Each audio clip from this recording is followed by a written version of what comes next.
jusqu'à la longue dans ce dossier-là. Je ne préjuge rien, je ne dis rien. Mais ce n'est pas exclu des fois qu'il y ait un déplacement judiciaire, un transport judiciaire sur les lieux.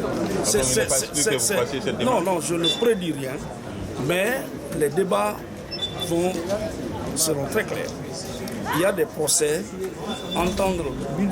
voir une seule fois vaut mieux qu'entendre 1000 fois.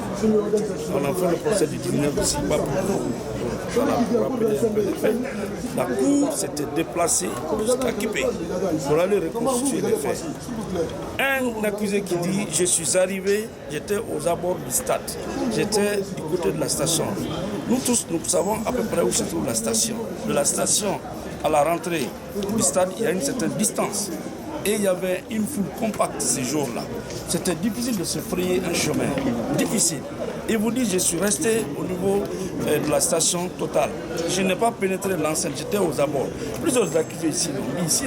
Les unités qui étaient sur place, ils ne se rappellent pas de qui a sensibilisé les manifestants avant de tirer sur les trucs. Bon, il y a quand même tout un contexte où il veut faire de la rétention d'informations. Et donc c'est clair qu'il ne va pas nous donner suffisamment d'informations sur est-ce qu'il est impliqué dans ce viol ou pas.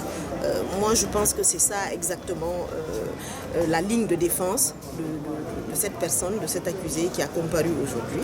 Et voilà, il a le droit de se défendre. Mais voilà, on est quand même dans le contexte des événements du 28 septembre, un contexte de répression, de viol, de traque des femmes violées jusque dans les hôpitaux et même des personnes blessées. Et ce n'est d'ailleurs pas une première dans notre pays. Donc je pense que nous allons apporter suffisamment d'éléments pour démontrer ici que les violences sexuelles ne sont pas... C'est pas que les certificats médico-légaux qui prouvent les violences sexuelles.